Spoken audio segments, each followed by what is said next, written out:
ایک بات جو قابل توجہ ہے جس پر میں آج خصوصی طور پر بات کرنا چاہ رہا ہوں وہ یہ ہے کہ نبی پاک صلی اللہ علیہ وسلم نے یہ بھی بتا دیا کہ ماں کا بڑا حق ہے، اور حضور نے یہ بھی بتا دیا کہ بیوی کا بھی حق ہے۔ جو تم نے خود کھانا ہے اسے کھلانا ہے، جو خود پہننا ہے اسے۔ اب مسئلہ پتہ کیا ہوتا ہے، بیوی کا مطالبہ ہے کہ تو سوائے میرے کسی کی نہیں سنے گا۔ وہ کہتی ہے کہ چونکہ میں آئی ہوں سارا کچھ چھوڑ کے، اب سوائے میرے تو کسی اور کی نہیں سنے گا۔ اماں کہتی ہے کہ چونکہ پیدا میں نے کیا ہے، پرورش میں نے کی ہے، جوان میں نے کیا، تو حقوق میرے زیادہ ہیں۔ یہ حدیث اماں ضرور سنائے گی اگر اسے یاد ہوگی۔ اب اس کا نقصان یہ ہوتا ہے کہ اگر کسی عورت سے یہ پوچھا جائے کہ تو بتلا کہ بغیر ماں کے کوئی بچہ بڑا ہو سکتا تھا، تو اس نے پال پوس کے تجھے دیا ہے، تو تجھے کیسے کہہ سکتی ہے کہ تو کسی اور کی نہ سن؟ اور اگر اماں سے بندہ کہے کہ تو خود ہی گئی تھی اس کو دیکھنے، تو ہی اس کو لائی ہے، اب کس طرح کر کے یہ ممکن ہو سکتا ہے کہ خاتون خانہ جو نکاح کر کے آئی ہے، جس کے حقوق کا تعین خود نبی پاک صلی اللہ علیہ وسلم نے فرمایا، اس کو حق نہ دیا جائے؟ ہمارے ہاں نقصان یہ ہوتا ہے، ایک آدمی کہتا ہے کہ وہ میری سنی جائے اور میرے علاوہ کسی دوسرے کی نہ سنی جائے، بالکل میری حد تک معاملہ رہے، آگے نہ بڑھے۔ میرے رسول پاک صلی اللہ تعالیٰ علیہ وآلہ وسلم کی خدمت عالی مرتبت میں جب ایک شخص نے عرض کی کہ حضور مجھ سے بڑا گناہ ہو گیا ہے تو میں کیا کروں، تو نبی پاک نے فرمایا جا کے اپنی اماں کی نوکری کر۔ ایک کوئی ایسا گناہ اس صحابی سے ہو گیا تھا جو دور جاہلیت کا تھا، شارحین نے لکھا ہے۔ اب وہ جن کے حقوق ضائع کیے تھے وہ مل نہیں رہے تھے یا وہ دنیا سے جا چکے تھے، تو اس نے حل پوچھا کہ حضور اب کیا کروں؟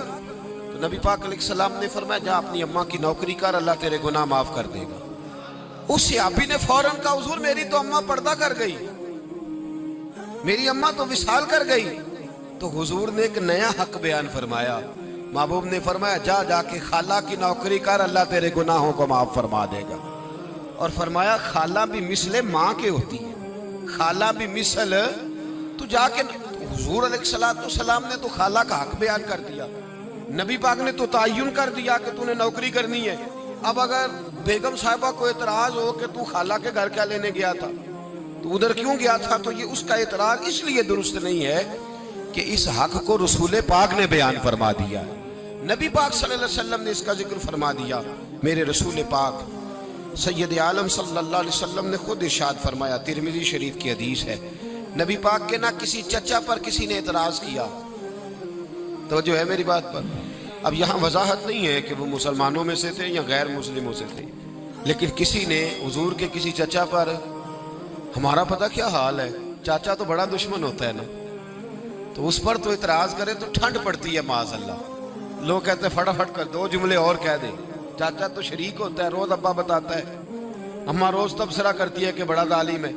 حضور کے چچا پر کسی نے اعتراض کیا، یہ ترمذی ہے، نبی پاک صلی اللہ علیہ وسلم نے فرمایا خبردار، اگر کسی نے میرے چچا کے بارے میں مجھے اذیت دی تو اس نے مجھے اذیت دی۔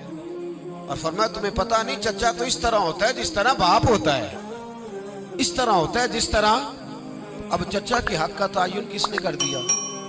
نبی پاک صلی اللہ علیہ وسلم نے۔ اب اگر کوئی شخص اس پر یہ شکوہ کرے کہ یہ تو ایک اور حق آ گیا تو کدھر جائیں گے، تو نبی پاک نے چچاؤں کے حقوق بیان کیے، خالاؤں کے حقوق بیان کیے۔